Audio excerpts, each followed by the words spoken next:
أعوذ بالله من الشيطان الرجيم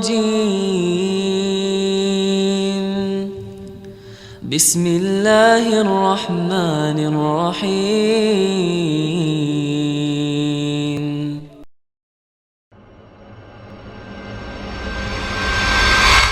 Uthman bin Affan, Khalifah Rashidah yang ketiga, radhiyallahu anhum.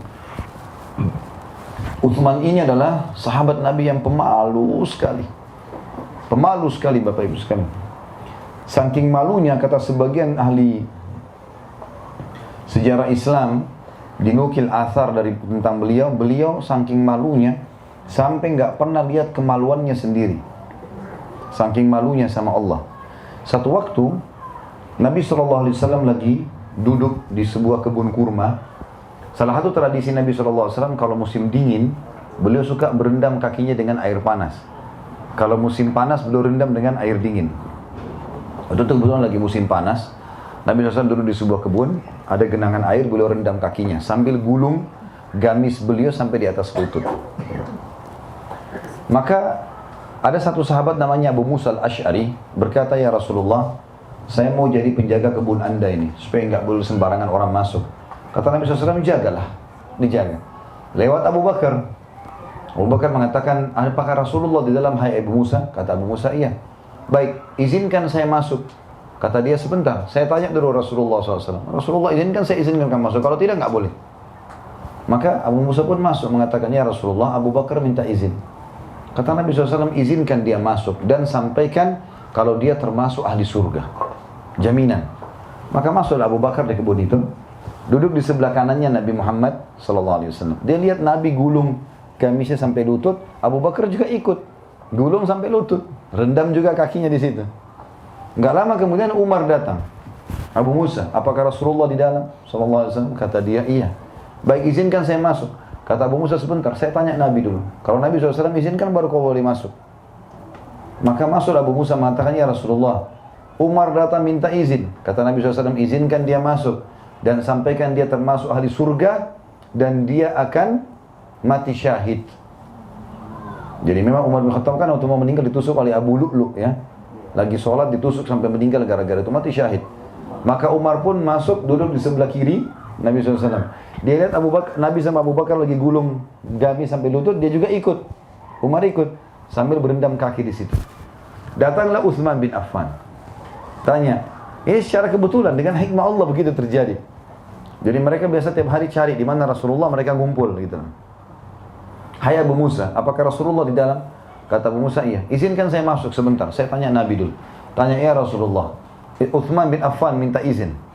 Kata Nabi SAW, "Izinkan dia masuk dan dia akan diuji di akhir hidupnya serta dia akan mati syahid." Jadi di akhir hidupnya Uthman bin Affan banyak fitnah ya. Dikatakan dia nepotisme lah, dia apalah segala macam fitnah yang tidak benar, sampai akhirnya terbunuh ya di tangan kaum Khawarij, orang-orang yang membenci kekuasaan beliau. Akhirnya meninggal dunia, gitu kan. Kata Nabi SAW, izinkan dia masuk, sampaikan dia termasuk ahli surga, tapi diikuti dengan cobaan sebelum dia meninggal di akhir hidupnya dan dia akan mati syahid. Lalu kemudian masuklah Uthman bin Affan. Waktu Uthman bin Affan masuk di kebun itu, tiba-tiba Nabi SAW turunkan gamisnya. Lututnya ditutup. Abu Bakar sama Umar tanya, "Ya Rasulullah, tadi waktu kami masuk, anda nggak tutup lutut anda. Kenapa waktu Uthman masuk anda tutup?" Kata Nabi SAW, "Ala astahi min rajulin istaha minhul malaikah." Tidakkah aku malu sama laki-laki yang malaikat aja malu dengan dia? Jadi Uthman bin Affan ini luar biasa, malaikat malu dengan dia. Kata ulama tadi, dia tidak pernah lihat kemaluannya sendiri, apalagi kemaluan orang lain. Saking hati-hatinya gitu ya. Seperti itulah. Uthman bin Affan juga ini termasuk orang satu-satunya dari umat ini, Bapak Ibu sekalian, yang dianjurkan kalau beliau masih hidup sekarang, maka berlaku hadis ini. Tentu ini berlaku di masa beliau hidup ya. Kata Nabi SAW, "Hai muslimin, nikahkanlah anak perempuan kalian dengan Uthman." Nggak ada sahabat pun yang Nabi suruh nikahkan anaknya sama, semua kita ini umat Islam dapat perintah itu kalau Uthman masih hidup. "Hai muslimin, nikahkan anak kalian dengan Uthman bin Affan, karena saya tidak nikahkan dia dengan kedua anak perempuan saya kecuali karena wahyu dari langit. Allah yang suruh jadikan dia anak mantu." Gitu. Jadi saking luar biasanya. Baik, bicara masalah Utsman bin Affan Bapak Ibu sekalian dan berhubungan dengan masalah keyakinannya. Tadi kalau Abu Bakar masalah keyakinan kebenaran Al-Quran dan Sunnah. Kalau Umar tentang masalah ketegasannya ya dan keadilannya dalam kepemimpinan. Kalau Utsman ini dia lebih banyak kepada kedermawanan. Dermawan sekali orangnya, royal di jalan Allah.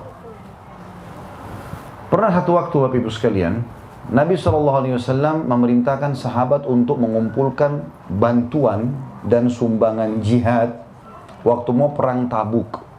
Perang Tabuk ini terjadi di akhir tahun 8 Hijriah, sebelum Haji Wada, melawan kerajaan Romawi. Tabuk sekarang masuk wilayah Saudi, tapi dulu di zaman Nabi SAW itu adalah wilayah kekuasaan Romawi. Rajanya waktu itu Heraklius, ya, Herakl. Dalam bahasa Arab dikatakan Herakl. Dia sudah tahu Nabi SAW dan dia seorang pendeta. Bahkan Herakl ini pernah dulu masuk Islam, lalu kemudian dia murtad kembali. Nabi SAW bentuk pasukan untuk menyerang Tabuk waktu itu, dan beliau suruh sahabat, ayo menyumbang, jihad. Banyak sekali orang mau pergi, waktu itu 30.000 orang. Dan ada banyak di antara mereka yang tidak punya harta, tidak punya tunggangan. Mau pergi ikut perang, bagaimana caranya? Maka kata Nabi SAW, jihad, kumpullah harta kalian. Datanglah Utsman bin Affan lalu berkata, ya Rasulullah, saya akan menyumbang 100 ekor unta, 100 ekor kuda, lengkap dengan semua perlengkapannya. Baju perangnya, topi besinya, pedangnya, perisainya, makanannya, dan kudanya juga kuda-kuda perang. Mujahidnya tinggal naik. Kalau kita sekarang satu tank, siap semua dengan peralatan-peralatannya. Saya sumbang 100 ekor kuda, lengkap dengan semuanya. Kata Nabi SAW, bagus yang kau lakukan, hai Utsman. Lalu kata Nabi SAW, siapa lagi yang mau menyumbang? Utsman pikir tadi sudah cukup, ternyata masih kurang. Kata Nabi SAW, kata Utsman bin Affan, ya Rasulullah, saya nyumbang lagi 100 ekor kuda, lengkap dengan perlengkapannya, sudah 200. Kata Nabi SAW, bagus yang kamu lakukan, hai Utsman. Siapa lagi yang mau menyumbang? Utsman ini saking luar cintanya dengan sedekah, sampai begitu dia dengar siapa lagi mau nyumbang, dia nggak biarkan sahabat nyebut. Saya Rasulullah, kalau gitu 300 ekor unta, 100 ekor lagi saya kasih, lengkap dengan semuanya. 100 ekor kuda ini nggak gampang ya. Mungkin teman-teman di sini kalau pernah beli kuda tahu nilainya itu mahal sekali. Apalagi kalau kuda yang biasa dilatih, yang sudah dilatih berperang atau untuk tanding, itu miliaran harganya, mahal sekali gitu kan. Ini 100 ekor dikasih cuma-cuma, mujahid boleh pakai, pulang pun perang menang untuk mereka sudah, cuma-cuma. Kata Nabi SAW, bagus yang kamu lakukan Utsman. Siapa lagi mau menyumbang? Nabi terus masih tanya, ya Rasulullah, saya sumbang lagi 100, udah 400, terus sampai sudah 9 kali, udah 900 ekor nih. Lalu kata Nabi SAW, siapa lagi yang mau menyumbang? Kata Utsman, ya Rasulullah, kuda saya tinggal 90. Dan ada lagi nih, tinggal ini saja. Saya akan genapkan dengan 10 ekor unta, biar jadi 1000. Kata Nabi SAW, bagus, sumbanglah. Sumbang. Kata Nabi SAW, setelah itu, tidak ada yang bisa menghalangi Utsman masuk ke surga setelah apa yang dia lakukan pada hari ini. Lalu Nabi bilang, waktu itu kebetulan mujahid pada mau pergi nih, kan butuh air, isi kendi-kendi. Ada satu sumur punyanya orang Yahudi. Sumur ini oleh Yahudi dia tahu umat Islam butuh, dimahalin, dijual airnya. Maka kata Nabi SAW, siapa yang membeli sumur Rumat, sumur Rumat namanya, dijamin baginya surga. Utsman nggak pakai nunggu, datang ke sana, datang sama Yahudi. Hai Yahudi, berapa kau mau jual? Orang Yahudi ini Bapak Ibu sekalian sebutin angka nggak masuk di akal. Sekarang pun tidak ada sumur semahal itu. Dia bilang 20.000 dinar emas. Kalau kita dalam rupiah 6 miliar. 5-6 miliar. Tidak ada sumur begini. Di yayasan kami gali sumur 10 juta, 12 juta sudah gali sumur. Sumur 6 miliar ini sumur apa gitu. Dia pikir Utsman tidak mau beli. Sengaja gitu. Kata Utsman, saya beli. Nggak pakai ditawar. Karena Rasulullah bilang, siapa yang beli sumur rumah, baginya surga. Dia beli surga ini. Datang, saya beli. Pulang, bawa 20.000 dinar emas, bayar. Saking gembiranya si Yahudi, sampai kebetulan sumur itu ada di kebun kurma kecil. Kata dia, hai Utsman, ambil semua sama kebun-kebunnya. Karena 20.000 dinar emas bisa beli 20 kebun kurma seperti itu. Ini. Kasih. Utsman bin Affan itu masih haus teman-teman, dan tidak ada sumber air kecuali dari sumur zaman itu. Maka Utsman tidak minum seteguk air pun, kecuali dia sudah mengatakan, hai muslimin, ini wakaf buat kalian, silakan minum. Dan saking ikhlasnya Utsman bin Affan, Bapak Ibu sekalian, sampai hari ini sumur itu masih ada. Ingat kata-kata saya, kalau Bapak Ibu lagi ke Madinah, umroh atau haji, minta mutawifnya, bilang, bisa nggak saya mau datangi sumurnya Utsman bin Affan? Masih ada sampai sekarang. Sumur itu subhanallah, tidak ada sumur berumur sampai 1400 tahun masih bersih airnya. Di muka bumi ini tidak ada. Itu satu-satunya. Karena ikhlasnya sampai Allah berkahi. Bukan cuma itu, ada kejadian unik di sini Bapak Ibu sekalian. Di hari ini, Utsman bin Affan punya rekening di salah satu bank syariah di Saudi. Utsman bin Affan, kira-kira di dalam kehidupannya Bapak Ibu, bisa nggak orang mati punya rekening? Apalagi Utsman hidup di tahun 30-an Hijriah, meninggalnya tahun 37 Hijriah. Sekarang 1438. 1401 tahun yang lalu ini ceritanya. Ya. Bagaimana ceritanya bisa punya rekening?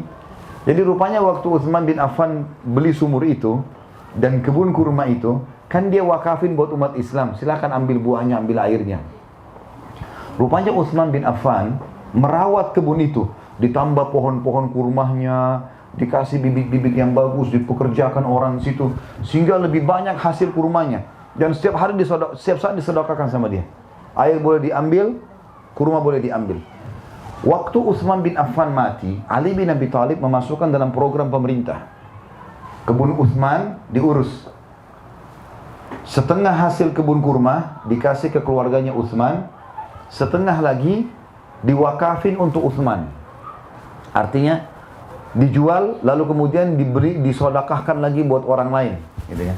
Atau ada juga yang disodakahkan dikasih cuma-cuma atas nama Utsman bin Affan. Khusus kurmanya, air sumurnya nggak ada masalah. Saya pernah lewatin sumurnya, bahkan pagarnya terbuka malam, orang bisa datang. Setiap saat bisa ambil air kalau mau minum ya.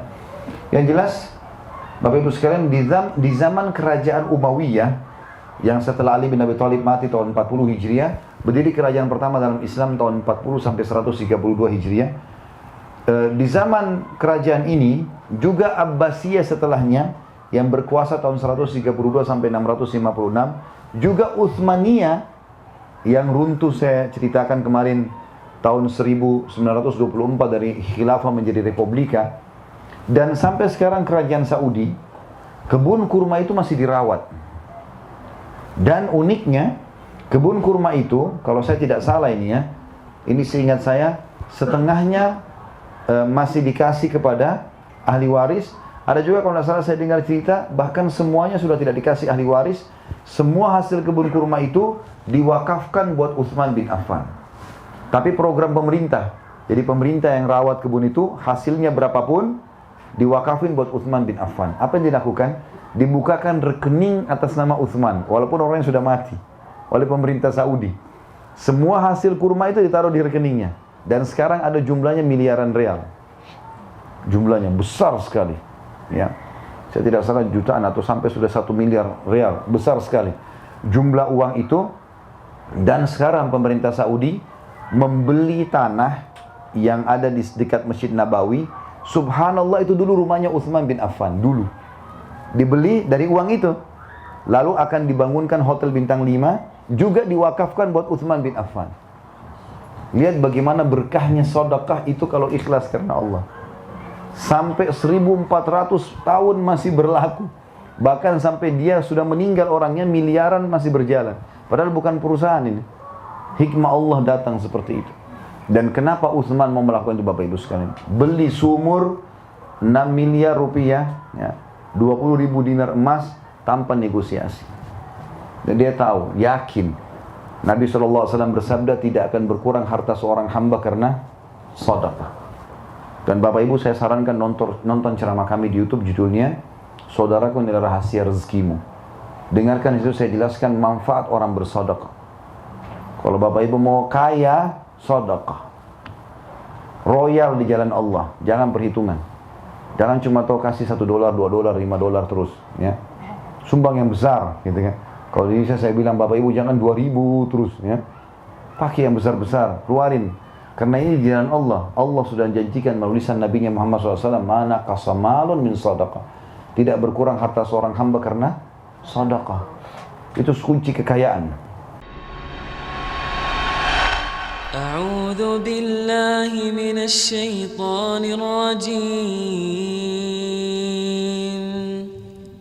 Bismillahirrahmanirrahim.